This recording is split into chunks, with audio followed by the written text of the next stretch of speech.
할렐루야. 이제 열심을 내봅시다라는 제목으로 말씀을 나눌 때 큰 은혜가 있기를 원합니다. 경찰 공무원으로 25년을 근무하셨던 아버지가 원인 모를 병에 걸려서 몸이 쇠약해져 갔다고 합니다. 가늘어지는 육체를 치료받기 위해서 여러 가지 방법을 강구해봤지만 별 소용이 없었다고 합니다. 지금은 슬픔학 결혼이라는 책을 저술해서 활동하고 있는 윤득형 목사님이 대학 1학년 때 겪었던 일이었습니다. 그는 아버지를 위해서 계속 기도했고, 그리고 전도하여 아버지가 하나님을 믿게 되었다고 합니다. 또한 자신도 하나님의 뜻이 있어 신학대학교에 가게 되었고, 전도사로 사역하면서 어느 날 3박 4일의 수련회를 마치고 돌아왔다고 합니다. 집에 돌아온 날, 그 다음날 아직도 피로가 풀리지 않은 몸을 소파에 던져놓고 다시 잠이 드는데 어디선가 신락 같은 아버지의 목소리가 들립니다. 득형아, 득형아. 자신을 부르는 소리가 들려서 얼른 방에 들어가서 아버지가 뭐 필요한 것은 없는가 살펴보았습니다. 그런데 아버지는 자신을 바라보며 가녀린 손짓으로 괜찮으니 나가보라고 그렇게 말씀을 합니다. 지난밤 잤지만 피곤했던 아들은 자신의 방에 와서 다시 누웠고 마침 아침상을 들고 어머니가 아버지 방으로 들어가셨는데 잠시 후 어머니의 비명소리가 들렸습니다. 아들은 그제서야 심각한 사태가 벌어졌고 나는 것을 직감하고 이제 아버지 방에 들어갑니다. 아들은 그 당시를 이렇게 고백합니다. 아버지가 나를 부를 때가 바로 숨을 다하신 그 순간이었다. 밤새도록 방치가 됐던 거죠. 이후 목사님은 돌아가신 아버지의 발을 붙잡고 평소에 제대로 해드리지 못했던 발 마사지도 해드리고 또 면도기로 아버지의 덥수룩한 수염도 깎아드렸습니다. 하지만 그는 평생 아버지의 죽음을 임종에 함께하지 못했다는 죄책감에 시달리게 되었다라고 자신의 글에 써놓은 것을 보았습니다. 이 이야기는 한 평범한 가정에서 가장인 아버지의 죽음과 그 가족의 슬픔을 이야기하고 있습니다. 그런데 중요한 것은 지금은 목사님이 되셨지만 당시 대학생이었고 전도사였던 아들에게는 크나큰 상처가 되었다는 것입니다. 물론 아버지의 잘못은 아닙니다. 그리고 더더욱이 아들의 잘못도 아닙니다. 그 누구의 잘못도 아니죠. 우리는 그래요. 이 가정처럼 그렇게 하루하루를 살아가고 또 그렇게 하루를 살아가는 것이 우리의 인생입니다.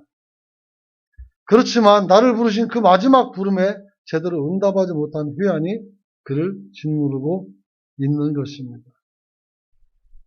사랑하는 성도 여러분, 오늘날 현대인의 생활이 이와 비슷하다는 생각을 갖게 됩니다. 우리는 늘 생각합니다. 그래, 애들이 별일 없겠지.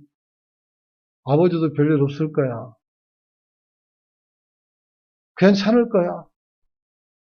조금 안 좋은 소리 들렸을 때, 그래도 그러다 말겠지. 괜찮겠지.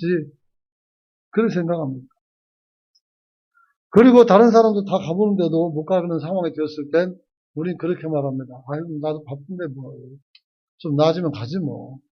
이렇게 생각을 합니다. 그런데 그렇지 않다는 겁니다. 한번 따라서 합시다. 사람은 기다려주지 않는다. 사람은 기다려주지 않습니다. 저도 어머니가 마지막 가실 때 갈 수도 있었습니다. 돌아가실 줄 몰랐지.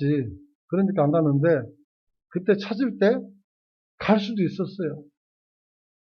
그 전달에 갔다 왔기 때문에 서울이야 뭐 한두 번 갔다 올 수 있는 거리도 아니고. 갔다 왔기 때문에 못 갔습니다. 그래서 호결을 해가지고 우리 큰아들만 군에 있는 걸 가락에서 가가지고 마지막 임종을 받지만 저도 못 갔습니다. 괜찮겠지? 제 얘기입니다. 별일도 없겠지 뭐 나도 바쁜데 괜찮을 거야 라고 생각합니다. 그런데 말을 안 해서 그렇지 얼마나 우리가 사는 일에 별일이 많습니까? 별일이 없기는요 정말 별일이 많습니다. 얼마나 안 괜찮은 일이 많이 있습니까?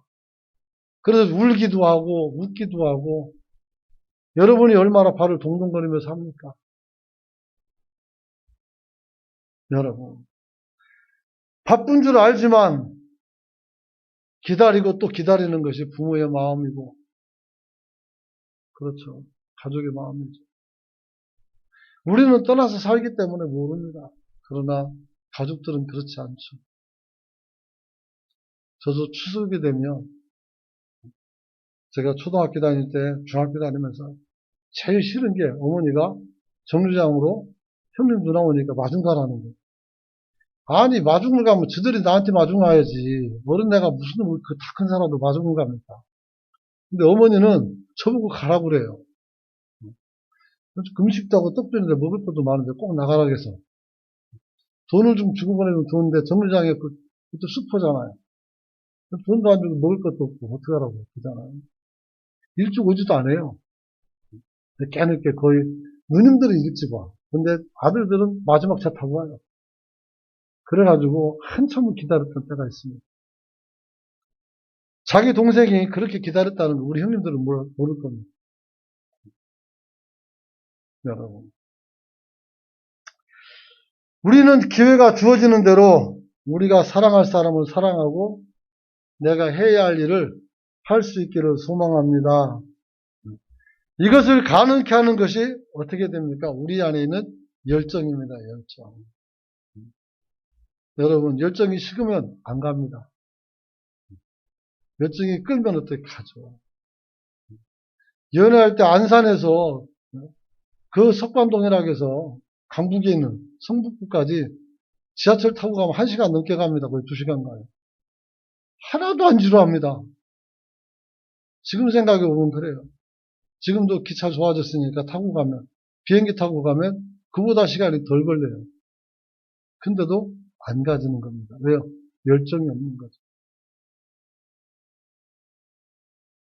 사랑하는 성도 여러분, 교회를 섬기는 일에도 열정이 필요합니다. 사람들은 교회가 별일 없다라고 생각합니다. 목회를 해보면 별의별 일이 다 일어납니다. 상상을 초월하는 일들도 생겨납니다. 도저히 이해가 안 가는 일도 많이 있습니다. 네. 여러분들이 얼마나 깊이 있게 관심이 보지 않았을 뿐 새벽마다 안 괜찮아서 눈물을 흘리고 있는 성도가 보입니다. 저녁에 늦은 시간에 와서 하나님 앞에 울고 있는 성도가 보입니다. 참으로 가슴이 시리고 아픈 일이죠. 여러분은 평안하지만 누군가는 잠을 못 이루고 누군가는 어둠 속에서 눈을 부릅뜨고 어떻게 시간을 보내고 있는 사람이 있다는 사실입니다. 많은 성도들이 저의 손길을 필요로 하면서 서성이는 사람들이 얼마나 많은지 알고 있습니다. 어렵게 전화하는 것도 알고 있습니다. 한 번 전화할 때 어떤 분은 쉽게도 하지만 어떤 분은 대여섯 번씩 전화기를 들었다 놨다 하는 거 알고 있습니다. 얼마나 힘들게 연락했는지, 얼마나 절박하게 연락했는지 너무 잘 알고 있습니다. 그래서 더 마음이 아픕니다. 다른 교회 얘기하는 것이 아니라 우리 교회를 이야기하고 있는 중입니다. 그러므로 이제 우리가 조금 더 눈을 크게 뜨고 마음을 열어서 교회에 관심을 가지고 좀 열심 있게 신앙생활 할 수 있기를 축원합니다. 축원합니다. 여러분. 이게 병 같아요, 저는. 교회에 딱 앉아서 서 있어 보면 누가 안 하는지가 이제는 뻔히 보입니다. 처음에는 누가 하는 건지 몰라가지고. 제가 여러분들 얼굴을 잘 몰라요, 아직도 어떤 분들은. 왜냐하면 마스크만 쓰고 있어서 눈만 기억납니다, 눈만. 눈만 기억나고 얼굴은 기억이 안 나요. 근데 이제 오랜 동안 있다 보니까 얼굴도 벗고 대한 적도 있어서 많은 분들이 알 수 있어요, 누군지를. 그럼에도 불구하고 서 있으면 누가 안 왔다는 게 눈에 이렇게 보입니다. 그래서 제일 먼저 끝나자마자 사모에게 누가 안 오는지 체킹해보고, 그 다음에 구역장님들이 카톡을 통해서 계속 보고를 옵니다. 1구역 누구 왔고 누구 왔고요. 우리 구역 다 왔습니다. 구역장님들이 보고서 쓸 때 아주 다 왔으면 자신감 있어요. 우리 교육 다 왔습니다. 우리 구역. 근데 안 오면은 누구나 안 오고 누구나 안 오고요. 한참 써야 됩니다. 여러분. 기도하면서 찬양하면서 여러분들을 보면서 자리를 봅니다. 저기 누가 앉았던 자리인데 왜 아직 안 올까? 왜 아직 안 올까? 기다리고 있습니다. 내가 얼마나 여러분들을 사랑하고 기다리는지 알고 있습니까? 모르죠. 알면은 일찍 오게 되잖아요. 복음성가 이런 찬양 있죠. 내가 너를 얼마나 사랑하는지 너는 아느냐. 내가 너를 얼마나 좋아하는지 너는 아느냐.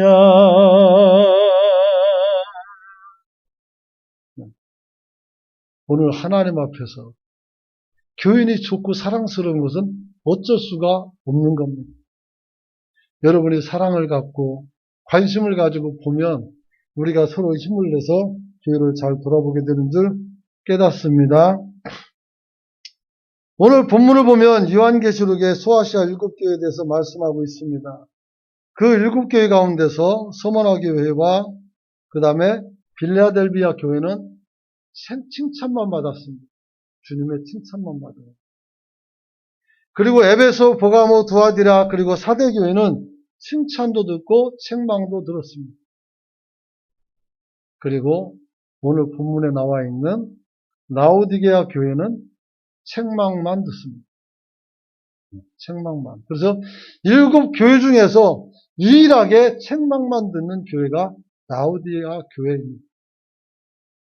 왜? 그러면 그 7교회 중에서 라오디게아 교회를 결정해서 오늘 설교를 하게 되냐면 오늘 교회가 이와 같기 때문입니다. 여러분, 라오디아 교회의 문제가 무엇이었습니까? 3가지입니다. 첫째로 열정이 식었다는 거고, 두 번째는 나태해졌다는 것이고, 세 번째는 둔화해졌다는 것입니다. 여러분, 열정이 식으면 나태해지고, 나태해지면 둔감하는 겁니다. 둔감한 거. 교회에서 무슨 일이 일어나는지 아무 상관도 없고, 이 둔감한 거죠. 어떤 일이 일어나고 있는지 아무것도 몰라도 문제가 많죠. 여러분들이 좀 눈을 크게 뜨고 귀를 열고 교회를 잘 살필 수 있기를 소망합니다. 자, 첫 번째는 라오디게아 교회의 문제가 나옵니다. 그 교회는 열정이 식어졌다는 겁니다. 15절 말씀 한번 읽어봅니다. 시작. 내 행위를 아노니 내가 차지도 아니하고 더럽지도 아니하고 내가 차든지 더럽든지 하기를 원하노라. 차면 버리면 되는데 뜨뜻미지근하니까 버리지도 못하고 쓰지도 못하고 그런 상황이죠. 여러분,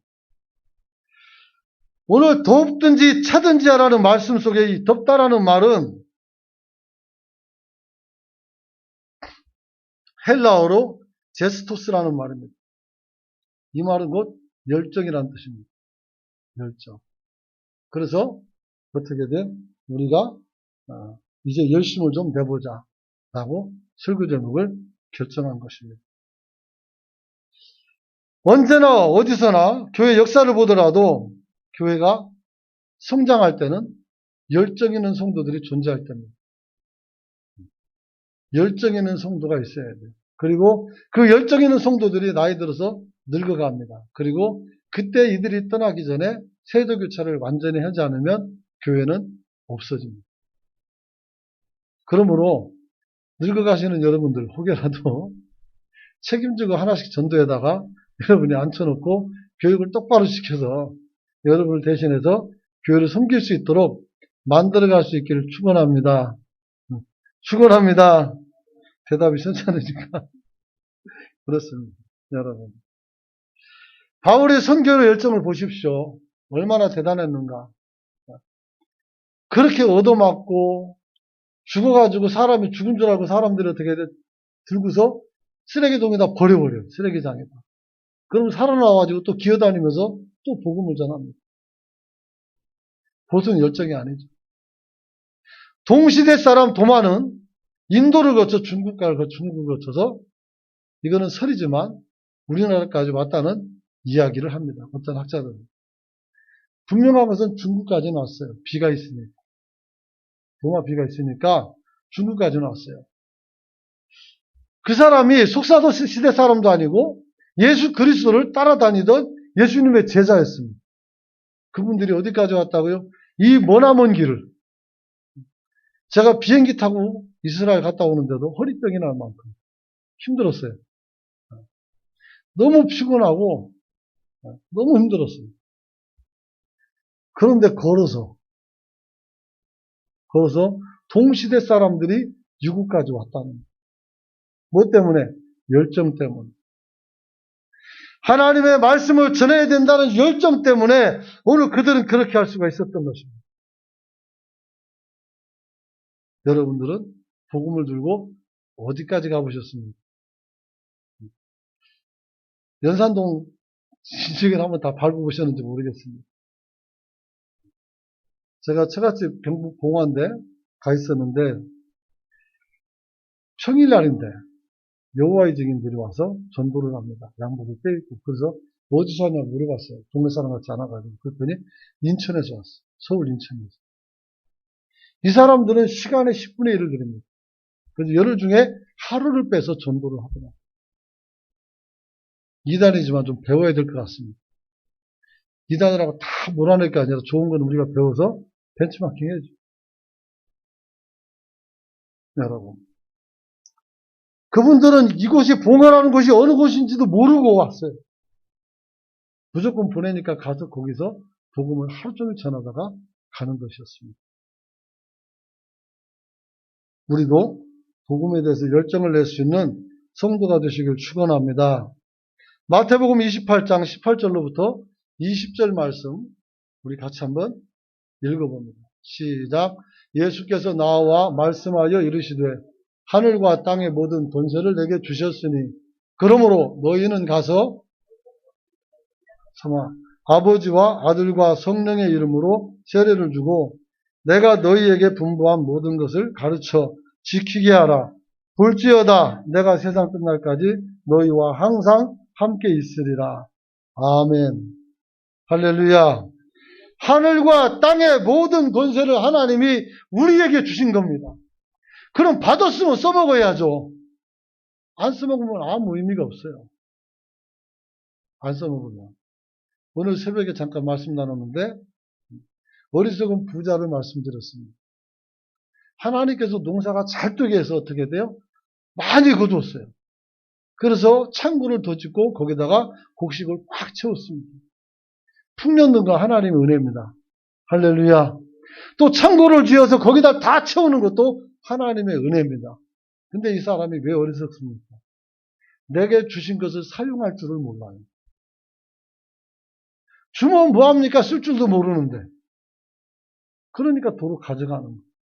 뭘 가져갑니까? 못 쓰니까 생명을 가져갑니다. 이 사람이 모든 걸 쌓아놓고 이렇게 고백합니다. 내 영혼아 이제는 편히 먹고 놀자고 말합니다.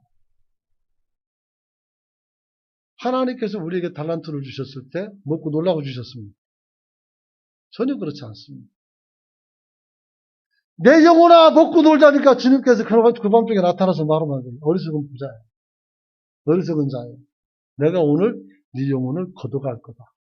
그럼 이거 누구 것이 되겠느냐?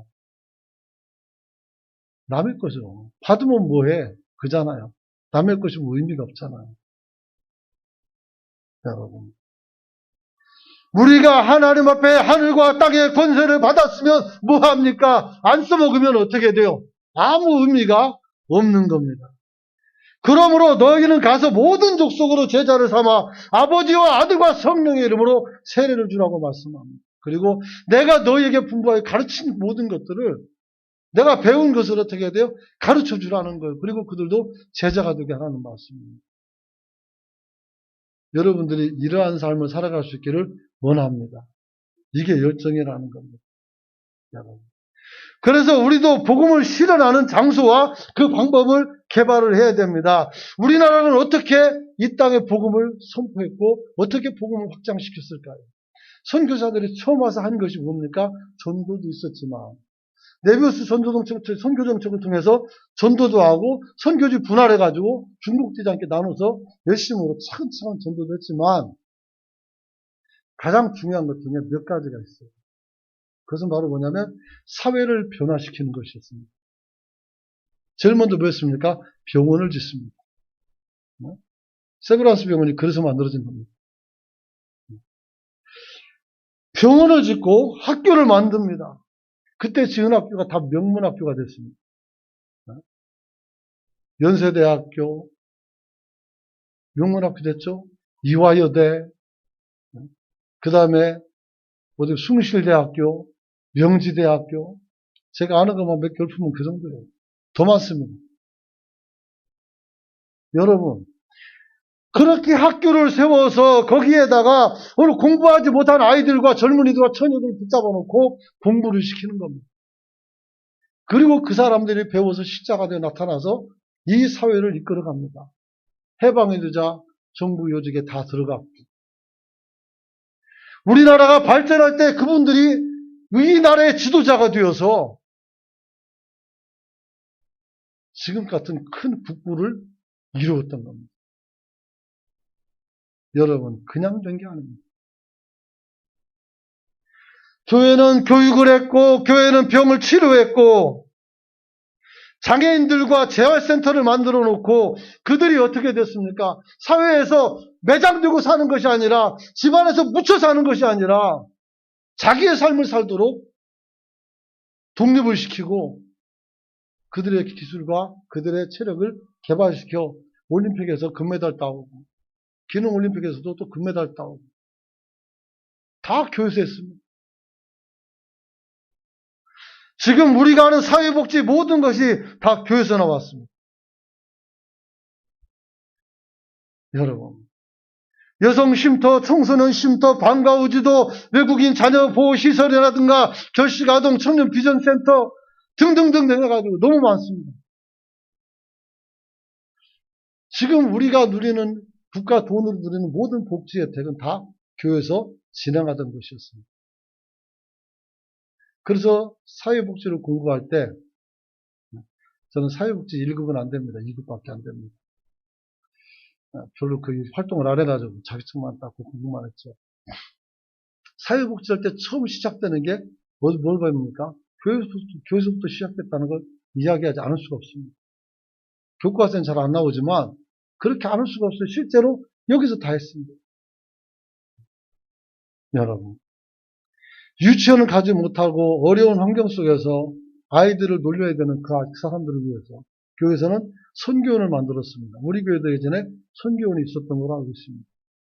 그래서 아이들을 다 가서 유치원 교육을 받게 하고 그리고 학교에 올려보냅니다. 지금은 월드비전과 우리 교회가 연합해가지고 이제 학교에서 밥을 못 먹는 아이들만 모아서 한 선생님을 설정해서 8시까지 오게 해서 거기서 밥도 먹여주고 그 다음에 숙제도 봐주고 돌봄이 필요한 아이들을 돌아보는 일을 시작을 합니다. 그리고 이런 모든 일들은 다 여러분보다 훨씬 어려운 시절을 살았던 그들이 계좌를 5개, 6개, 10개를 가지고 후원을 합니다. 지금 10,000원과 그때 당시 10,000원은 차이가 큽니다. 월급도 얼마 안 되는데 거기다가 다 보내고 12월째 내고 하나님께 헌금하고 처녀 총각들이 그렇게 살았어요. 그래서 얼마나 많은 사람들이 혜택을 받는지 모릅니다. 그래서 우리 초고모집에 보면 그 장애를 가진 아들이 있는데 우리 사모가 그 고모하고 막 싸워서 교회 재단에서 하는 그 시설에 집어넣었더니 그분이 거기서 운동을 해서 북경 아시안게임에 가서 금메달 따왔습니다. 그리고 나도 못 갔던 청와대에 가서 밥 먹고 왔어. 교회가 그런 일을 했습니다. 맹인 중에서 강령물 하는 사람은 그냥 한국에 살았으면 소경이었습니다. 그러나 오늘 한빛학교에 갔고 교회 갔고 그리고 어떻게 유학을 가서 공부해서 미국 대통령의 자문을 합니다. 훌륭한 인물로 성장하고 역사적인 인물로 성장을 했습니다. 여러분, 이 일을 누가 했다고요? 우리 전 세대 성도들이 했습니다. 여기서 앉아 계신 분 중에서도 그런 일을 하신 분이 분명히 저는 있을 거라 믿습니다. 사랑하는 성도 여러분, 우리도 이제 다시 병원과 학교, 선교원 등등 여러 가지 교회가 복음을 실현하는 장소를 다시 개발해야 될 때가 왔다고 생각합니다. 왜냐하면 지금 하는 복지라는 것은 비관적으로 말하면 돈 놓고 돈 먹기식입니다. 그래서 이제 이것을 새롭게 잡아서 실제로 사람을 섬기고 사람을 살리는 기관들을 만들어야 되는 것이 교회가 지금 할 일이라고 저는 생각을 하고 있습니다. 두 번째는 라오디게아 교회의 문제는 영적인 나탐에 대해서 자신들이 그 실상을 알지 못하고 있다는 사실입니다. 오늘 그들은 생각하기를 나는 부자다, 나는 부유하여 부족함이 없다라고 말합니다. 17절 말씀 같이 한번 읽어봅니다. 시작. 내가 말하기를 나는 부자라 부유하여 부족한 것이 없다 하니 내 곤고한 것과 가난한 것과 눈먼 것과 벌거벗은 것을 알지 못한다. 여러분, 자기 스스로가 말합니다. 나는 부유하고 지위가 높고 나는 괜찮아 살만해 이렇게 말합니다. 요즘 밥 굶는 사람이 어디 있습니까? 거의 밥이야 다 먹고 살죠. 때거리 걱정하지는 않잖아요. 아침 먹고 나면 점심 먹을 거 걱정해야 되고 저녁 되면 그 다음날 먹을 거 걱정하는 그런 시대는 아니잖아요. 그런데 말입니다. 주님께서는 뭐라고 말합니까? 너희가 가난하다라고 말합니다. 여러분, 너희는 눈이 멀었다고 말합니다. 너희는 벌거벗었다고 말합니다. 여러분, 왜 그렇습니까? 오늘 그들은 스스로 부유하다고 하지만 주님은 그렇지 않다고 말합니다. 돈 많으면 부자가 됩니까? 그렇지 않죠. 마음이 채워져야 부자가 되는 겁니다. 나누고 자기 삶을 풍성하게 가져가는 삶을 살아야 부유케 되는 것입니다. 내 돈이 주머니에 얼마 없지만 선교 기관들에게 후원을 하면서 그리고 그 돈이 어떻게 쓰여지는지 보면서 그들을 위해서 기도하면서 보람을 느끼고 마음이 풍성해지는 겁니다.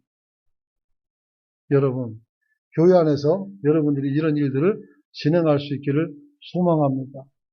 지금은 아직 아니지만 이제는 그런 것들을 진행하게 될 것이고 여러분들이 협력해서 일을 이루어야 될 것입니다.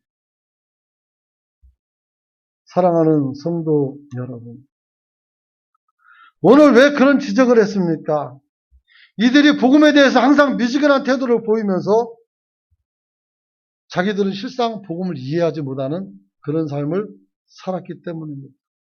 그들은 자기만족에 빠져 있었습니다.